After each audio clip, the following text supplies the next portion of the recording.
Hey, what's up guys? Sorry it's been so late for a video. I think it's been about 2 weeks since I last made a video, so I do apologise for that.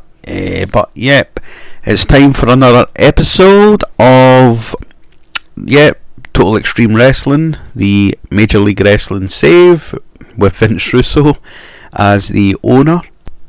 We are now on episode 20, which is amazing. I didn't think I would have got to episode 20. But yep, things seem to be going okay just now. The show rating, well, last week's Fusion got a 54. The rating's been pretty steady, to be fair. They're definitely going up, which is really good. Yeah, I mean, early shows I was getting stuff in the 40s, now I'm getting in the 50s. There's 54 was the last one, so yeah. Go back and watch all other videos. I have a playlist available just so you can keep up to date with what's happening, because it has been quite a wacky show, so to speak. It's definitely been a wacky show. Let's see, what will we have a look at? Let's sort this. So as you can see, we're still in debt, heavily in debt. The storylines, of course, we have the Russo Duran storyline. Currently got a 29. Which isn't too good. I need to make some new storylines, I think. Yeah, I mean, everything seems hunky-dory. Yeah, we'll just go right into it. Why not? Let's just go right into it and see what happens. I don't think we have any absences for tonight's show. No, we have a full roster. So, let's go into the show, guys. Wish me luck. So, we start the show where Freya the Slayer defeats Renee Michelle by pinfall. Commentary quality lifted the match. The colour commentary gave the match a boost. I got a segment rating of 20, but it's just a pre-show match, obviously, so yeah. Then we have another pre-show match where Tankman defeated Stephen Flo by pinfall. Tankman got a 47, Stephen Flo had an in-ring performance of 27, that got a 41. And the last pre-show is Zack Knight defeating Cocaine by submission. Zack Knight and Cocaine didn't seem to click, and it made for an awkward bout. Okay, I'll remember that. Zack Knight's getting better at his gimmick. Of course, he's in like the kind of Clockwork Orange gimmick, which is quite bizarre. I know that is quite bizarre, but I want to do stuff that other YouTubers don't really do. I want to do stuff that other YouTubers don't do, as in terms of Total Extreme Wrestling, obviously. So everyone seems to do like WWE and stuff, and you know, I try and do something different. Anyway, never mind that. I got a 30. So let's go to the main show. The show opens up with eerie music. Cesar Duran walks onto the stage. Behind him are the rest of Azteca Lucha, including Vito and Vampiro. The group entered the ring together. Duran says, "My believers, welcome to my kingdom."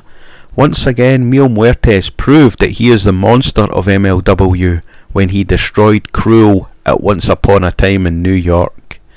Vince Russo thought he found a warrior capable of beating the man of 1,000 deaths, but instead Mil Muertes left another body broken and another soul collected. Now we march towards War Chamber. War Chamber will not be for the weak. It will not be for cowards. By the power invested in me as matchmaker, I am officially declaring that every match at War Chamber will be held under no disqualification rules. It will be a night of violence. Pain is legal. Duran then stands beside Vito, who is just staring into space. Duran says, "Russo, I am a reasonable man, and I believe in opportunities. So that is why I am giving you one more chance. If you can find a man to beat Mil Muertes at War Chamber, I will release my control of Vito. But if Russo fails, Vito is mine forever. You do not defeat death." The eerie music again plays as the lights go out. When they come back on, the group are gone. So there we go, guys. That got a 29 rating. The angle idea was a failure, damn it. The hints at a Vampiro face turn got a poor reaction, as much of the crowd still remember his last turn. And Mil Muertes is getting better at his gimmick. And that got a 29. That's shit, man. Not a very good start to the show. So, we go. The camera pans to the announce booth where sits Joey Styles and Jonathan Coachman. Joey says, "Can Vince Russo find a man who can defeat Mil Muertes? It's going to be hard, that's for sure. But look at Vito and Vampiro. They look terrible." So then the coach says, "Duran is a very dangerous man, Joey. I won't have a bad word said about him." Styles says, "Well, moving on, coming up next is a triple threat match. It's a number 1 contenders match for the openweight title. Alex Kane was victorious last week, and next we find out his challenger. Let's go to ringside." Oh, that got a 40 rating, which is pretty decent. That'll do, it's just for a couple of announcing. So, we go to the match. About they had good wrestling and a decent reaction from the crowd. Mr. Thomas defeated Donovan Dijak and Akira in a barbed wire board match when Mr. Thomas pinned Akira. The match was designed so that the wrestlers could go out to try and steal the show. Mr. Thomas was the weak link, struggling to keep up with everyone else's in-ring performance. Dijak sustained a broken toe. Oh, fuck. Shit. That's no good because he's actually going to be involved in a storyline. Ah, man. Dijak got a 50, Akira 47, Mr. Thomas 33. The match got the crowd buzzing. 42 rated segment. Damn it, man, he's got a broken toe. Can he still wrestle with a broken toe? I hope so. Shane Douglas says Donovan Dijak sustained a broken toe in the match. Damn it. So, the camera fades to Vince Russo's office. The MLW owner is sitting at his desk staring at a laptop screen. On the screen is the disturbing footage from last week's Fusion when Vito was chained up, begging for help and calling Vince Russo's name. Russo rewinds the footage again and again and again. "Come on, Vito, what are you trying to tell me? Are you still in there or not? There has to be a way to get you back, bro." Suddenly Saraya barges into the office. Saraya says, "This is bloody ridiculous." "Not now, Saraya." Saraya then says, "Right now, I carried your women's division. I rejected offers from much bigger companies to be here, and now you're telling me I have to start all over again?" Russo says, "Enough. You want the truth? Life ain't fair. That's just the way it is. You lost the title. End of story. You want another shot at Scarlett? Earn it. In fact, you're in action next. Get out there and prove to me you deserve another shot at the title." Saraya storms out. 52 rated, that's pretty good. So, a match that had superb wrestling and great heat. Saraya defeated Su Yung by submission. The match got the crowd hotter. 64 rated.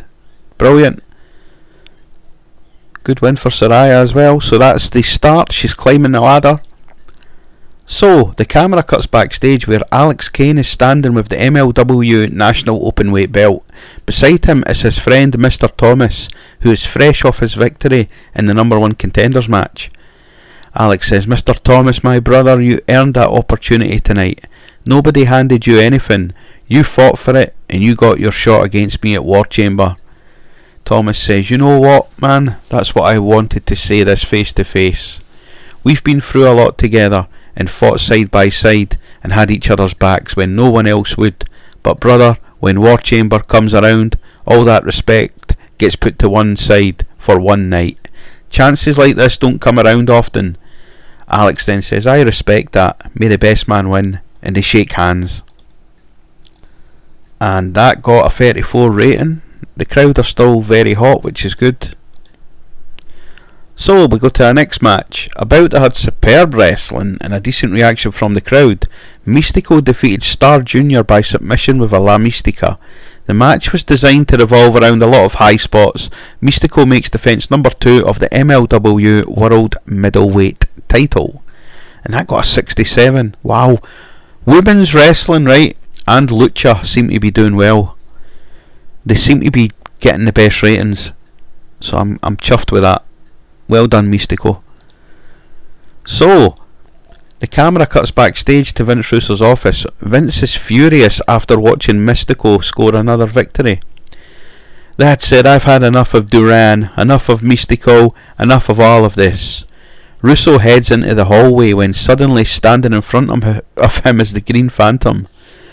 Phantom says, "Hold on, Russo. Every time I see you, I think of once upon a time in New York. If you had trusted me, if you had picked me to face Mil Muertes, things would have been different. Vito would be free. Everything would have been back to normal. Via, your hero." Russo said, "Oh, here we go. Bro, I don't think Cruel beat you hard enough. You want to prove something to me? You think you're a hardcore hero? Damn right I am. Then prove it. Tonight you go one-on-one with the most dangerous woman in wrestling, Mickey Knuckles, in a hardcore match. Let's see how much of a hero you are when she's trying to slam your head off a table." And that got a 29. So, about that had superb wrestling and a decent reaction from the crowd. The Coffey brothers defeated Leon Slater and Dragon Azteca Jr. When Joe Coffey pinned Dragon Azteca Jr. with a discus lariat, the Coffey brothers make defence number 1 of the MLW World Tag Team titles. Dragon Azteca Jr. was off his game. Segment rating of 59. Basically just a team I threw together just to get them on the show. And it worked out pretty well, to be fair, apart from Dragon Azteca Jr. being off his game. But that's defence number 1 for the Coffey brothers. But here's what happens. So, the Coffey brothers win as they stand in the ring posing to the fans when suddenly Long Necks and Rednecks hits. James Storm walks onto the entrance stage with a microphone. "Congratulations, boys, another title defence. I ain't gonna lie, you have earned those belts, but don't get too comfortable, because I'm out here for one reason. Those titles round my waist again. Now everyone knows what happened with Grado. I gave that man chance after chance after chance, and every single time he let me down. So I did what had to be done. I got rid of the dead wood. No more jokes, no more embarrassment, because my new partner doesn't crack jokes, he cracks bones. A man who doesn't ask for opportunities, he takes them. So let me introduce the man who's going to help me take those titles away from the Coffey brothers, Donovan Dijak." Dijak walks through the curtain and shakes Storm's hand. "You boys had a good run, but now you have a cowboy and a war machine coming for you." Now, obviously Donovan has broken his toe. I don't know how that's going to affect him in the matches, so we'll just have to wait and see if he's still able to wrestle. I got a 28, which sucked. So the camera then cuts backstage where we see Shane Douglas standing by with Filthy Tom Lawler. My guest at this time, Filthy Tom Lawler. "Tom, last week everyone watched you interfere in Killer Cross versus Hammerstone. You cost Hammerstone his chance at the MLW World Heavyweight title. Why?" Lawler says, "Why? You really have to ask. Hammerstone didn't deserve that title shot. I was the man who carried this company and took Killer Cross to his limit, and because of one loss I'm supposed to stand at the back of the line and never receive another title shot? No chance. If Vince Russo says I can't get a shot, then no one else will. As long as I'm here, every so-called number 1 contender is going to suffer the exact same fate. If I can't fight for the title, then no one will." So Hammerstone then storms into the shot. He says, "You think I didn't earn it? You couldn't beat Killer Cross, so now you're trying to ruin everyone else's chances because you're bitter." Both men start shoving each other before officials rush in to break them. And then it goes to the coach, who says, "I've just received word from Vince Russo. It's official. Tom Lawler versus Hammerstone tonight." That was quick. Can I help? That got a 45 segment rating. So we go to a decent match where Giselle Shaw defeated Miyu Yamashita by submission. Giselle Shaw makes her debut, and she has the quintessential diva gimmick. It's gotten an initial rating of adequate, and she was off her game, which isn't good. But I got a segment rating of 43. I'm bringing in more women because, yeah, the women's wrestling seems to be doing well. So I'm bringing in more women. Oh, there's the phone. Right, sorry about that, guys. That was the phone. So that got a 43 rated.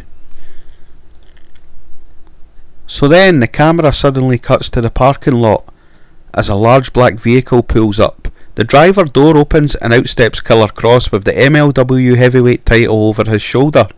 Then out steps Scarlett with the MLW featherweight title. They are confronted by Shane Douglas.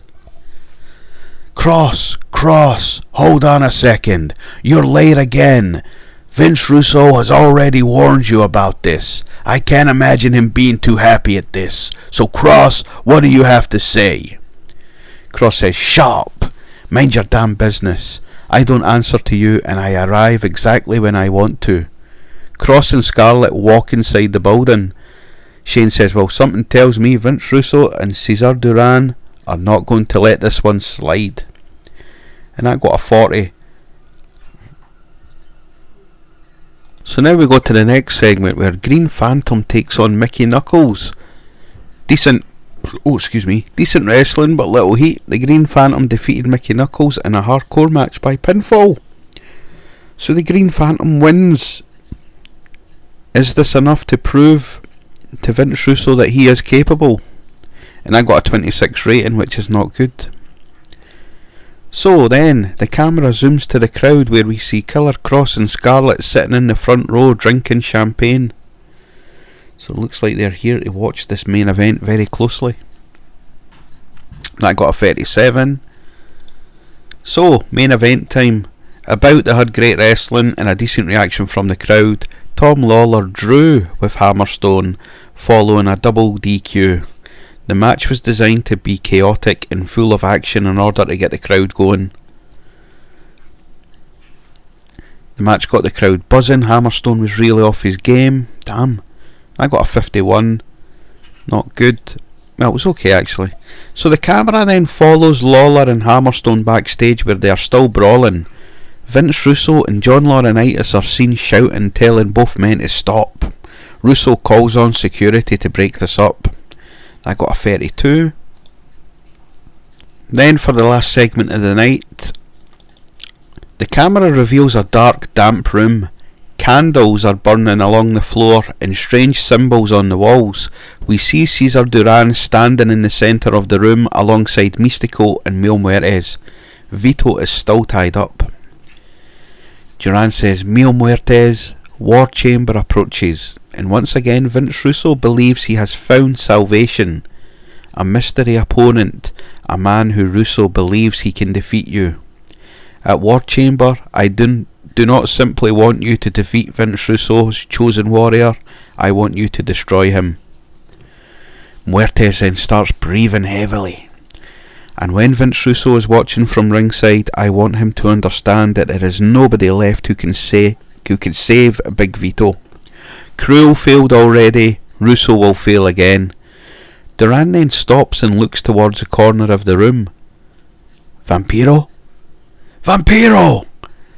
Duran looks worried as Vampiro is nowhere to be seen. Duran says, I controlled his mind and body. He belonged to me. Now he has escaped. Find him! Mystico and Muertes run out the room to find Vampiro. The camera shows Duran in a panic as the show goes off the air. So yeah, Vampiro was under control of Cesar Duran. So how has he escaped? I don't understand. That got a 32 rating. And the full show got a 53, and the show increased the popularity in 11 regions, which is pretty decent. Let's have a look at the injuries. So Donovan Dijak did sustain a broken toe. It can be worked through, and he's only out for 27 days, which is good. Thank God for that. Not interested in the financial report, we're in heavy debt. Not interested in popularity or scrums. So yeah guys, there goes another Fusion episode 20.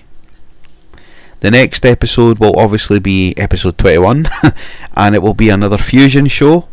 War Chamber is fast approaching, but that won't be till a couple of weeks.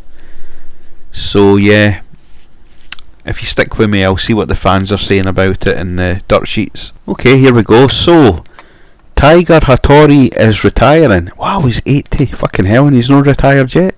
Jesus Christ. Also retirement for Pirata Morgan. Takashi Sasaki to retire as well. There's the report on Donovan Dijak. Is reported to have sustained a broken toe while wrestling last night. The injury happened after a botched move from Akira. It is expected that he will work through the pain and not miss any dates. The injury is likely to take a few weeks. So Akira made the botch today. That's okay. Let's have a look at the Fusion report. The feedback from viewers has been awesome. The small company has outshone some of the bigger companies, which is always good. So got an attendance of 187. It had a total of 10,313 viewers. Don't know if there's any. Little Legs is retiring. The Beast is retiring. Every cunt's retiring. Batan Tamagawa's retiring. Little Legs. Fucking hell, man. They're all retiring. Anyway, guys, that'll do for the video. Yeah, there is. So, Fusion figures 10,313. What did we get last time? 10,008. Alright, well, the viewership's going up. Oh, Ragido and Jessica Rodin have started dating as well. Mil Muertes has relocated. So yeah, anyway guys, that's that for the video. So, join me on the next video, which will be another Fusion, and I'll catch you later.